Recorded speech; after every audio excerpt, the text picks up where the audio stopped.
tell something about my vision of sustainable AI for decision making and absurdity. Of course, that is an acronym for active inference, but then put in words that funders would like. Right. So the things that I'm going to present here, they are not necessarily new, but I want to offer some context on my interest and some, my research direction. It's sort of a pitch, I would say. So let's start here. So in 2024, Statistics Netherlands, they computed that 4.6% of all electricity usage in the Netherlands comes from data centers.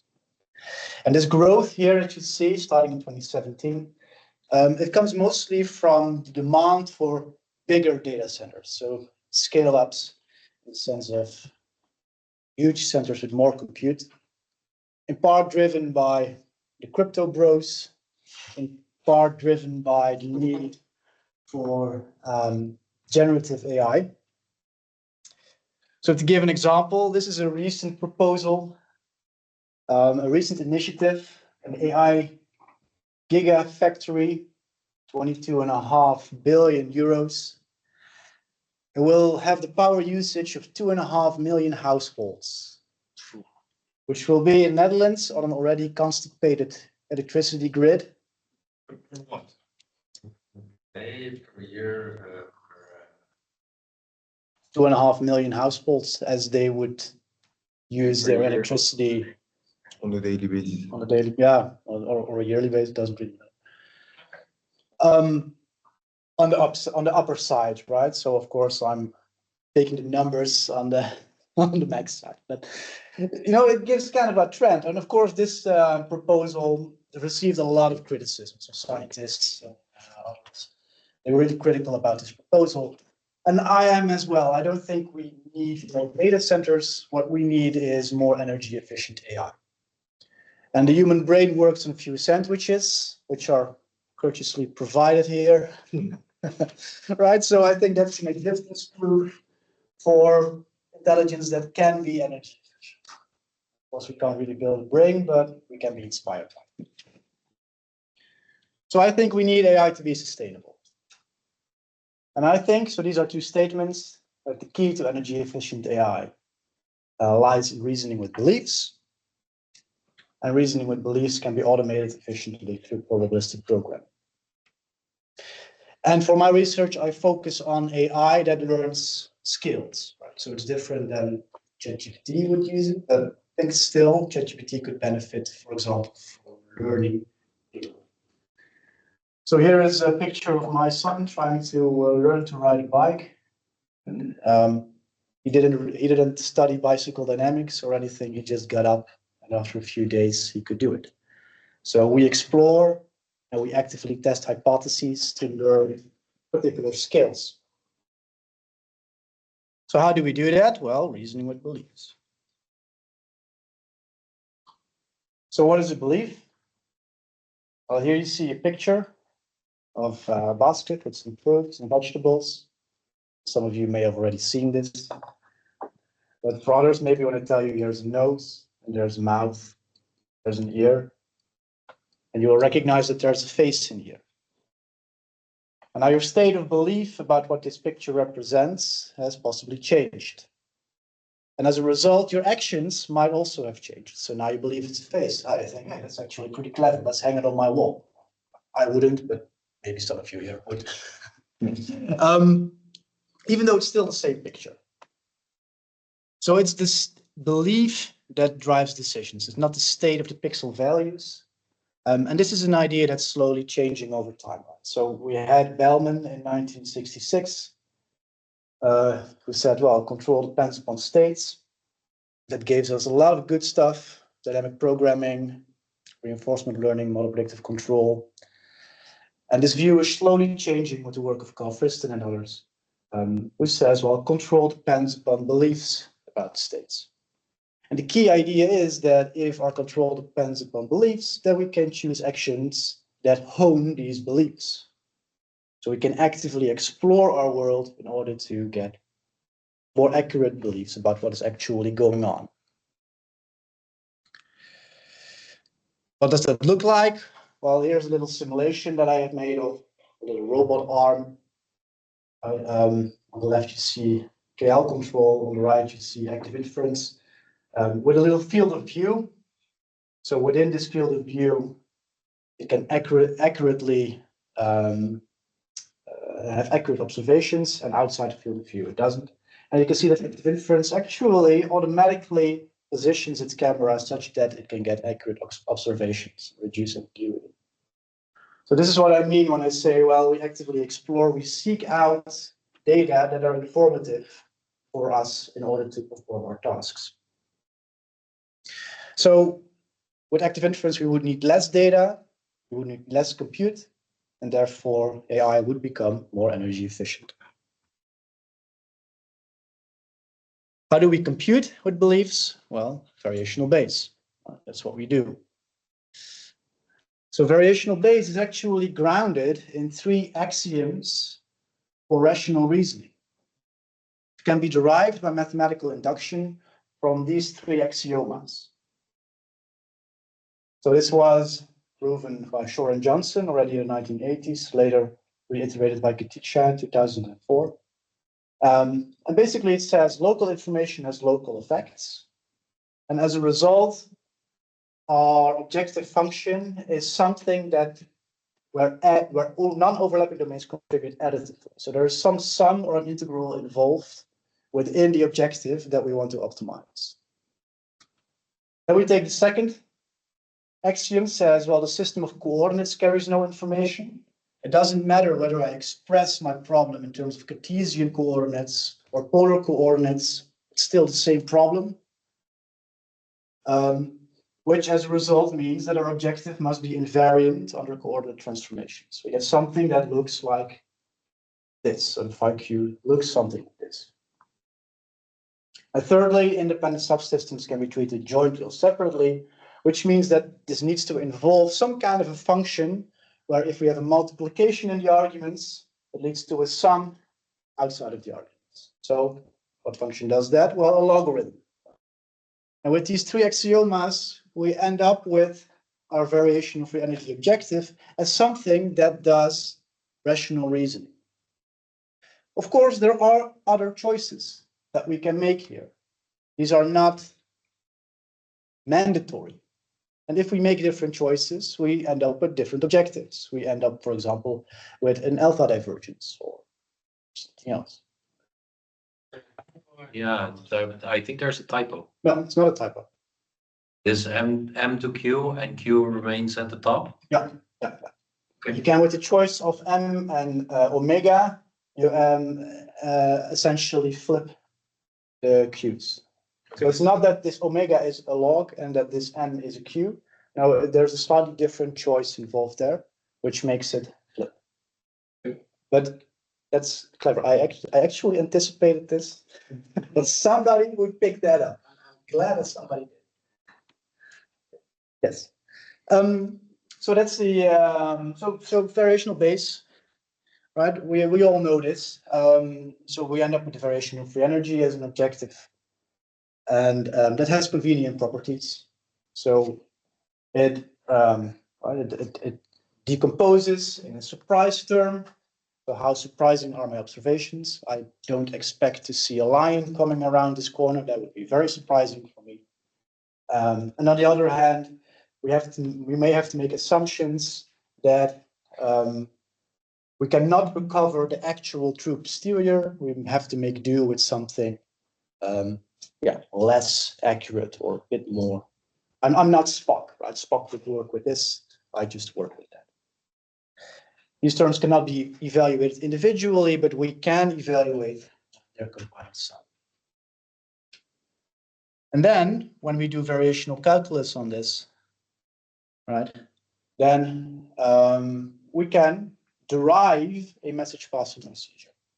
So if we minimize our variational objective under some constraints, which are, for example, factorizations, we want it to be normalized, we want it to be consistent with marginalization, then I will find the Q that abides by all that. This is very difficult, of course, but luckily there have been very smart people who have invented variational calculus. we say, well, you can just reformulate this as a Lagrangian dual problem, right? And then you have a free-form optimization over Q, but you also have to optimize for a Lagrangian multiplier lambda. The nice thing is, if you do that, then the multipliers that enforce these marginalization constraints will actually become messages. The point here is that message passing is something that directly follows from these axiomas of rational reasoning. So we, doing message passing as a group, is really very, very principled. We have these axiomas which derive our variational energy objective, which we can use to derive message passing.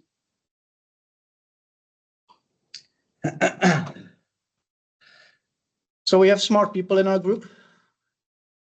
Right? Ashton was one of these people, right? Highlight some of our own important ideas along the way that contributes to this goal of sustainable AI. And he said, well, designers can trade accuracy for tractability by adjusting these constraints. So this means that if we want computation to be energy efficient, we don't need to design just our models, but we also need to design our constraints. This is all about inference. Well, what about control? So for active inference, we're used to this slightly different objective, expected free energy, which in itself is not a variational free energy objective. We have something that involves two different terms here. So we have an expectation of a free energy objective, hence the name expected free energy. And observations in the future are not available. But this is a nice objective because it leads to desired properties. But if I am a bird trying to catch a mouse, then I have extrinsic value in the terms of, well, I have a goal prior that I want to catch this mouse. So under my expected policy, then I have an extrinsic value term. And on the other hand, here I have a mutual information term that tells us, well, how much information is offered by making observations compared to making no observation. So there is a value of information that makes me want to search and makes me want to observe things that are informative for my decisions. So first of all, this is no longer a pure variational objective or a variational free energy objective. And optimization here, it requires some kind of a search over U. So you get these clever strategies such as sophisticated inference, I don't know, all these clever ideas. But luckily, we have clever people in our group who say, well, active inference is just variational inference if you look at it the right way. Right? So then we can have an expected free energy objective under some expectation of a plan, as Wouter would say. And we have a complexity term, which again turns this into a variational free energy objective that we can use message passing in order to optimize. This is beneficial for sustainable AI because now we can propose policies by inference, not by complicated search procedures. So if we become good at implementing inference, then we become good at also controlled and efficient data seeking. Probabilistic programming, that's the way that we do it, right? So we have another clever person recently in our group, right, who says, well, you can use reactive message passing to scale active inference, and it works on a laptop. So we can design the model and the constraints, and inference can be automated and executed efficiently. So how do we design this model and constraints? Well, the model design cycle. So everything we do is we try to build a model, we infer quantities of interest under the set constraints, we criticize it, and we repeat until it is useful to us. So this is quite central in probabilistic programming, and also the way that we usually work on application-oriented projects. Try out something, it doesn't work, and we iterate on that until it does, or until time runs out. But as Dimitri would say, there are nuances, naturally. So I do want to give a small example of how this works with ArcSinfer. So let's say that we have some data points here. We have a time series, time horizontal axis, and some observations. Where you want to track some latent state that have generated these observations. Of course, the first thing that you do is you fit a random walk. And so we have state prior, we have a transition model, and we have an observation model. And then you get something that looks like this. Red line as an estimate with some standard deviation. Very simple model, but this is a good starting point. So let's make it a bit more complicated. Let's say that we want to add some dynamics. So what we do is we include a rotation matrix, kind of puts us on a circle. We observe one of these coordinates of the phasor that goes around. We update our state prior. Now we have some dynamics in our transition model. We have an observation model here that selects one of these coordinates. And we end up with this green line. Doesn't look so different. Is one so very much better than the other? From the eye, you can't really judge. But onto the model evaluation phase, we can evaluate the free energy and we can find out. And then we see that there is a difference in free energy of 109 decibels. So I like to express these free energy differences in terms of decibels, because that's something that we humans can relate to. If you have a difference in evidence of around 10 decibel, that's just a little leaf that's falling down somewhere on the floor. 109 decibels, that's a rock concert. But you wouldn't necessarily say that this difference would be so huge.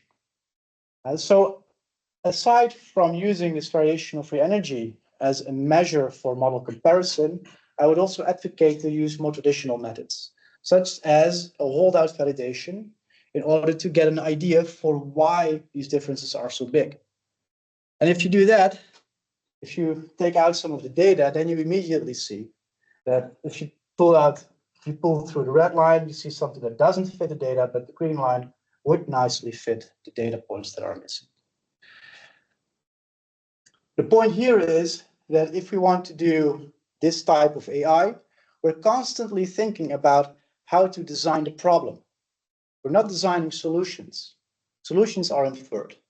Problems are designed, and we have to make sure that we are designing the right problem and constrain it in such a way that also inference can be efficiently executed.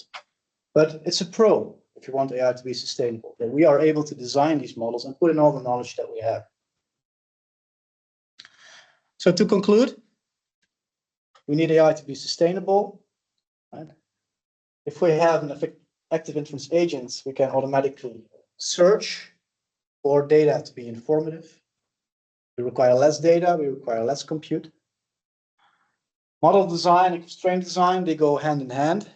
It allows us to trade off accuracy with tractability, so we can tune our computational needs. We propose policies by inference, not by search. So we improve algorithmic efficiency. If we are good at implementing inference, then we will be good at proposing policies. And we design a problem statement, not the solution proposal.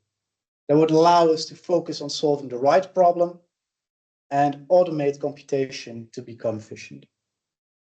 And overall, we try to demonstrate this through all kinds of applications, from hearing aids to robotics and manufacturing. And who knows, in the future, maybe we move compute to neuromorphic devices or some other materials that can compute. And then it becomes even more efficient. So I think this is a general idea. Thank you for your attention.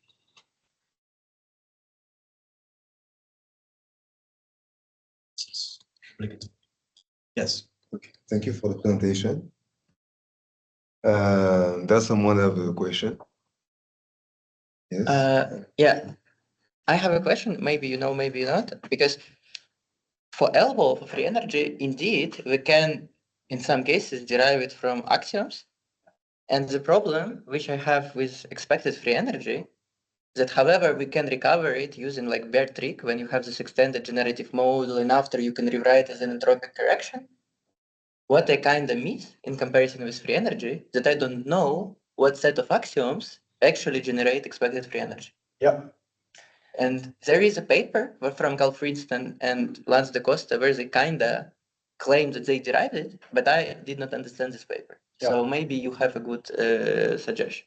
Maybe not. Maybe it's open research and no one knows.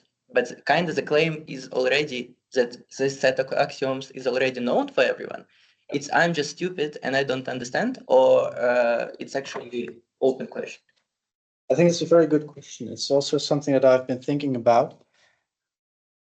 I can tell you what's missing from which axiom is violated. At least one of them. Because if you look at the functional form of the expected free energy, and I'm not sharing my screen now, sorry about that. Oh, blah, blah, blah, blah.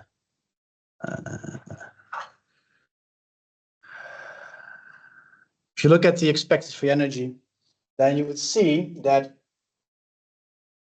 the numerator is a different functional form as the term in the expectation.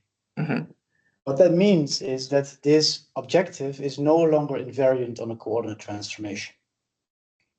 Because if we transform my coordinates xy to a different coordinate frame, I would still end up with a Jacobian. And in this functional form, right, the variation of energy, these Jacobians, they vanish, right, because these mutate in the opposite directions, and these one, they cancel the denominator. But if you use this for the expected free energy, then you end up with a remainder Jacobian. So it would matter in which coordinate frame you would express your problem. And hence, you're no longer a rational reasoner, because the formulation of the problem matters to which solution you would converge. Hey, in invariance and coordinate transformation is just a change of measure formula for free energy. That is obvious. Yeah. What I guess because there is difference what Bert's doing with expected free energy, and it's obvious that expected free energy, how Carl Friedstein writes it, is not in. I see right now. Actually, I think it's very clever. So it's not invariant under coordinate transformation. Yeah. But Bert, right? It's under expectation. So I think that the Jacobians actually disappear in Bert's formulation. Yeah, in Bert's formulation, or in your formulation as I attributed it. Right. We recover an original variation of the energy objective. So it's again invariant on a coordinate transformation. Okay, I see. But the expected free energy as a functional form, it's not. Yeah. And I don't know, humans are invariant on a coordinate transformation. I don't think we are, actually. So it might be a natural thing. Do you have some really simple example to help me understand this coordinate transformation, especially with respect to human reasoning? Yeah, for example, if I would have this arm that I showed, right? I've presented this problem in the Euclidean coordinates. I could have set this same in polar coordinates. Same setup, just this thing using polar coordinates. I should end up with the exact same figure, just with polar coordinates instead of Euclidean coordinates. That's what I mean, that it doesn't matter in which coordinate frame I express my problem. It should end up with an arm that makes this movement. But now, if I use expected free energy, then if I change the coordinate frame, it would also change the trajectory of the arm as it would be on the screen. I have a question on the slide 10 about the. Actually, I have two questions. One is this one. The two papers that you cited, especially one from Shore and Jones, they put a review like 2 years later explaining that their proof on a continuous space as using it is not correct. And also, another professor in mathematics like 10 years later proves that their proof even in discrete space does not isolate the Gale divergence like the free energy, but just a family, bigger family like the Rényi divergence family. Yeah. So their proof is kind of really interesting, like in sense gives a lot of sense, but their axioms are not sufficient to isolate this functional. So I see two mathematicians here agreeing on this. So for me, that's enough evidence. Yeah, but as physicists, we believe that, okay, the proof is not correct, but I have a great feeling that it's actually invariant. Yeah, and yeah, so my question is, do you have like a feeling that maybe it's missing maybe an additional idea, or for you it's enough and you don't really care about the fact that the proof as the axiom is not correct? My answer is very pragmatic. I'm a physicist by trade, so I don't care. Okay. But as a mathematician, I understand that you do care. So, Okay, and well, how would you? Do you have a? How would you feel about that? What would be your answer to this? To your own question. I think it would be cool to fix it, but Yeah. that's my personal answer. Yeah, basically, it's definitely necessary, but it's not sufficient. The axioms that listed here. Yeah. Might well be. And I have another question. It's like more or less mathematics. Is you during all the speech you say, well, this is very interesting because the data efficient and all these other type of AI are really data powerful and energy consuming, but you never show any graph on comparison in terms of data efficiency, like Bayesian learning or compared to anything else. Absolutely. No, you got me there. I don't Whenever I can't substantiate that claim, actually. But I do think that in the work that we do, we can, in the end, we want to run these algorithms on embedded devices and I want them to be performant. So it is kind of like, as I would say, a conjecture or a hypothesis, something that we can investigate by working on applications and proving that it's actually useful if you work on constrained devices. Okay. But indeed, and maybe there's literature on that, but I didn't search thoroughly enough. It's more like a fun question that some discussion. So they always talk about rational reasoning, and then there's like that these axioms are like from some kind of a note of rational reasoning. Is there a proof that like biological systems are actually rational reasoners? There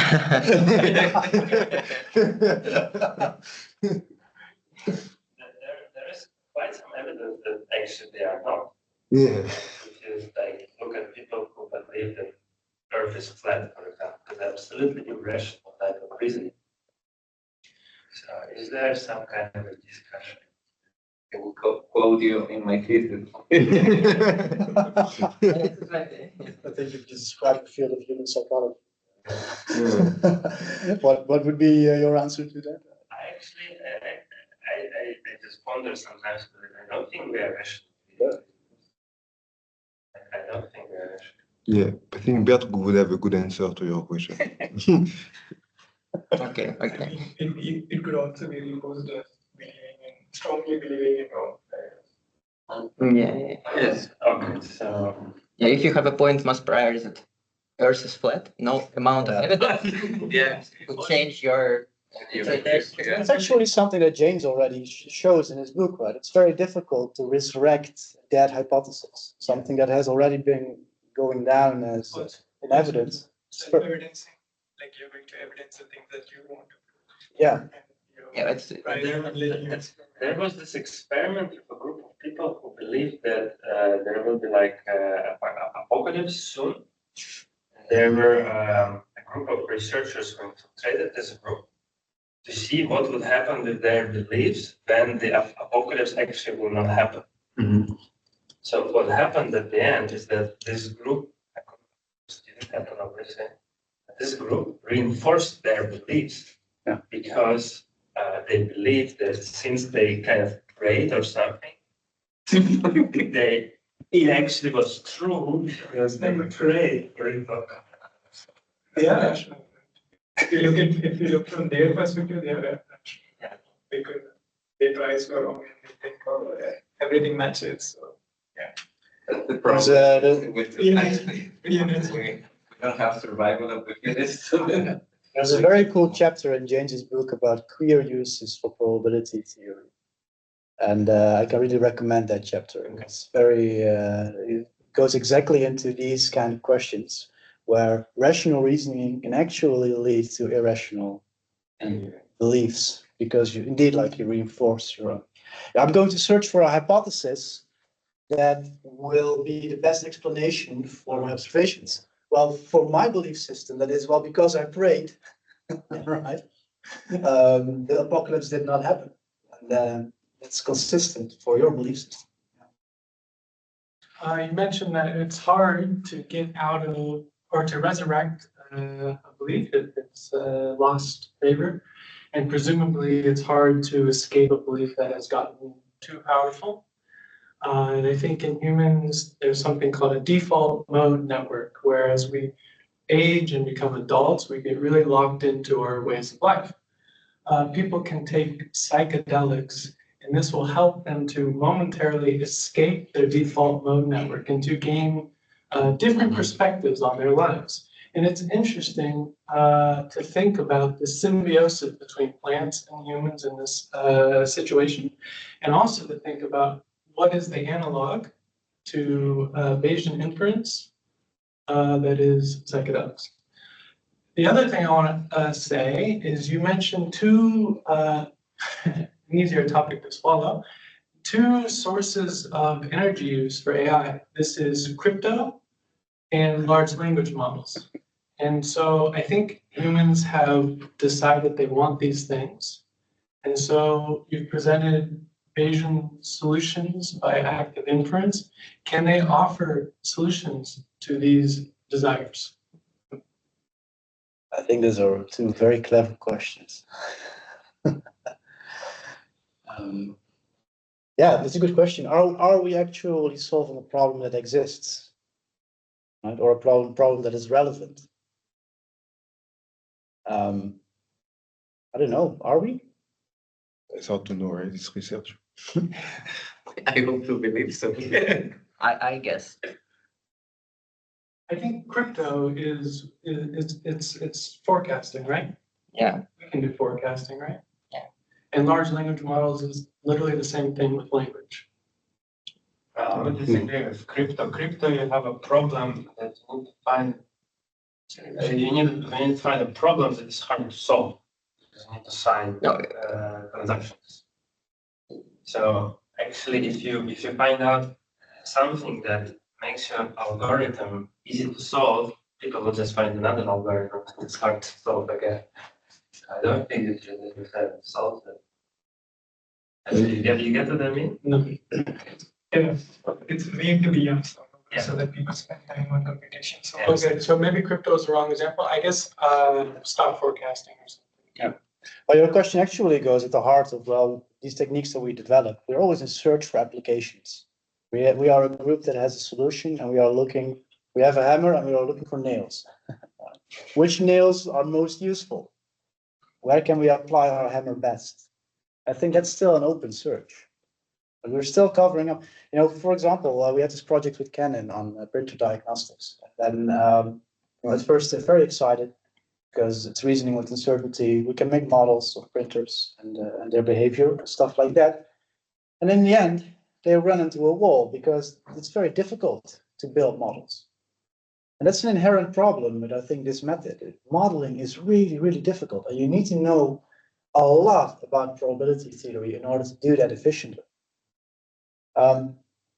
So in the end, this is the principled method for making something work if you have uncertainty in your system.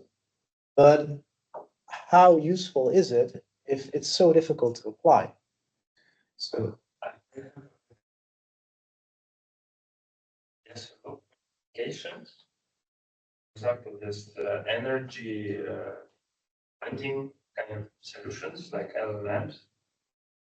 They do require a lot of energy, but actually implicitly they also require a connection.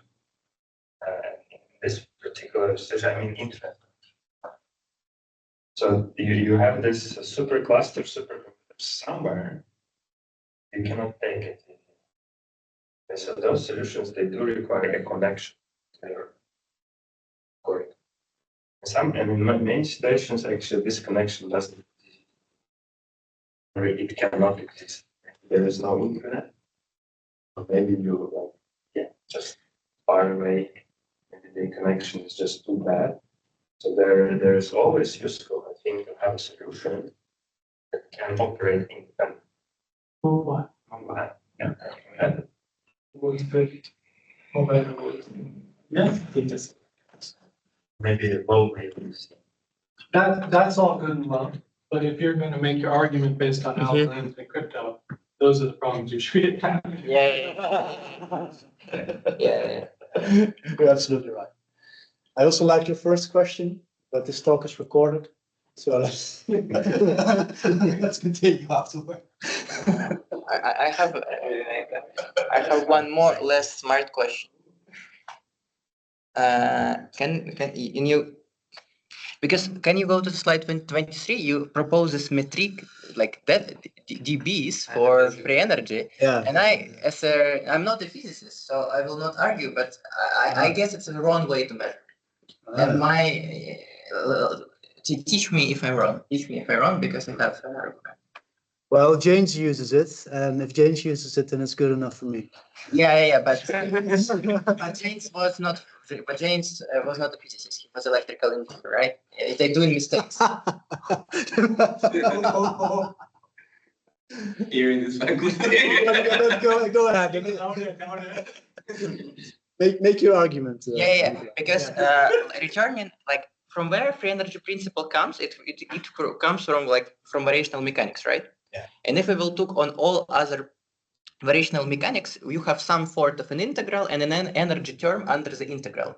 And energy is measured usually in joules, not in because if I will take like classical gravitational theory, you actually can map it on free energy. Like you have something like you have a local thing that power, like your prior, that under which your set of particles fall. Yeah. And it's like known analogy. So the energy terms that we have under the integral should be measured not in the dBs, but in joules. So then it will be difference in joules, not, you see what I'm talking? But that's because we just ignore the Boltzmann constant. Okay, and Isn't dBs like difference, but difference in what? Different, yeah. It doesn't matter. Relative ratio. It cancels. I mean, the difference in joules would be better, no? But indeed, you have this book also, Modern Thermodynamics, derives also thermodynamics from this information point of view, entropy point of view. And their point is actually like, how does that match, right? We talk about information now, and we talk in the end, we all want energies. They say, well, you need the Boltzmann constant there in order to map these two domains. Okay. So basically there is a constant to map from one to another. So. Yeah, but then you give it units. Okay. Information is unitless. Okay. Yeah, information is unitless, but energy is not. And then I think you have the temperature, then there's a Lagrange multiplier, and then something Boltzmann constant. Okay. All right, I think it's enough. Okay, thanks. Okay.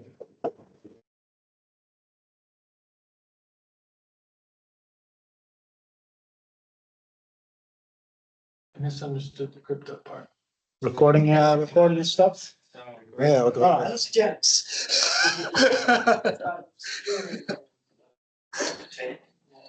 I didn't understand that question. Yeah, but basically, look, you have classical gravitational theory. What you have mgh minus mv squared divided by 2. If you will look in the units in what it's measured, this Lagrangian is measured, it's measured in joules.